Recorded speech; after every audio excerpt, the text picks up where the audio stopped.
If Arabia was so bad, was so evil, why did Allah choose Arabia and the Arabs? I mean, why didn't He choose the Romans, who were the mightiest civilization? Why in this desert, in this nomadic lifestyle that didn't have a civilization?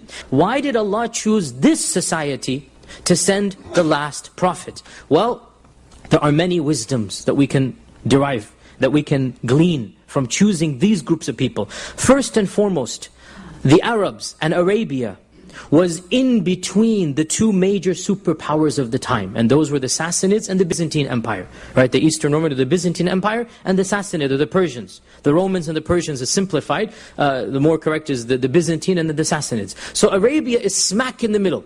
Or you can say southmost, but it is in between. Wars are taking place right above Arabia, in the Syrian hemisphere or land. Wars are taking place for 400 years between the Byzantines and the Sassanids. Arabia is right there in the middle. Additionally, so it's geographically very uniquely situated. It's connected to the two greatest international superpowers. Yet it is distinct. Connected, but distinct. And subhanAllah, what happened in 30, 40 years? Arabia conquered these two superpowers, right? Had Arabia been in China, it would not have been able to conquer these two superpowers. By being connected and yet separate, just on the border. The very first lands of conquest, Allah willed that these two mighty nations be conquered by the Muslims within 20 years, within 30 years after the death of the Prophet ﷺ, in the time of Umar ibn al-Khattab, as you all know. Additionally, the Arabs did not have a history of colonialism or aggressive behavior. Because the Arabs were busy fighting amongst themselves, they never challenged Rome, they never challenged Persia. So when the Arab armies first marched towards Rome and Persia, i.e. after Islam, the Romans and the Persians were laughing. Who are these Bedouins wanting to attack us? And it is said that the Sassanid emperor treated Sa'd and the other Muslim leaders as children. Because, are you gone crazy? Your armies are going to attack us? Go back and we'll give you some gold coins if you want. I mean, don't bother. They treated them like kids because they couldn't believe that a group is coming from Arabia.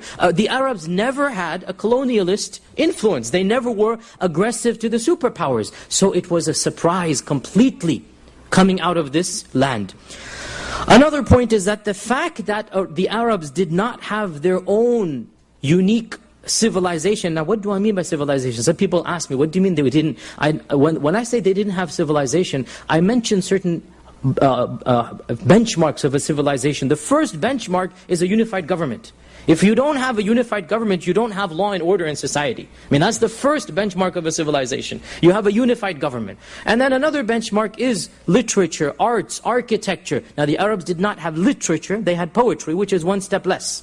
They did not have written literature per se, because they didn't have reading and writing, right? Another benchmark is architecture, buildings. The Arabs did not have buildings. They didn't build anything of lasting significance. Whereas the Romans, I mean, to this day, the Hagia Sophia, it was built before the Prophet by 100 years. And it is still a marvel that we go in and we look at. You know, in Istanbul and in Constantinople. And other places, the palaces of Persia, they're still around. Persepolis, outside of Tehran. They're still around. You can go and see them. Magnificent structures. The Arabs at the time didn't have that. So again, I mean, I'm not trying to, I mean, some people, apparently there were one or two people that felt a bit offended when I said this. But it's a fact that Islam came and gave the Arabs izzah. Instead of being offended, they should take pride. That Islam came and made the Arabs the top nation.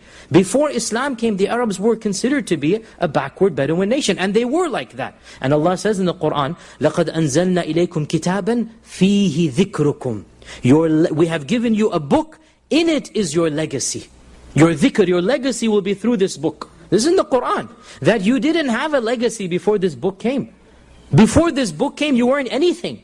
Now when this book comes, لَقَدْ أَنزَلْنَا إِلَيْكُمْ كِتَابًا فِيهِ ذِكْرُكُمْ This will give you a legacy that people will look up to you by. Right? So this book came and civilized the Arabs. So the fact that the Arabs didn't have this civilization, they didn't have a unified government, they didn't have all of these factors, when Islam came, it made it easier for the Arabs to develop a unique and their own culture and civilization. There was no competition.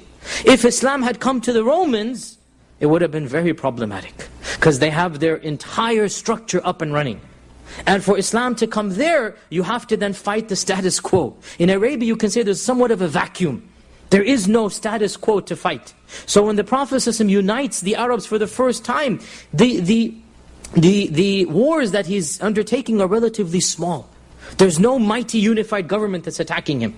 And this is of the blessings of Allah that He chose Arabia for this. The first time the Arabs were ever united is under the Prophet ﷺ. They were never united before him.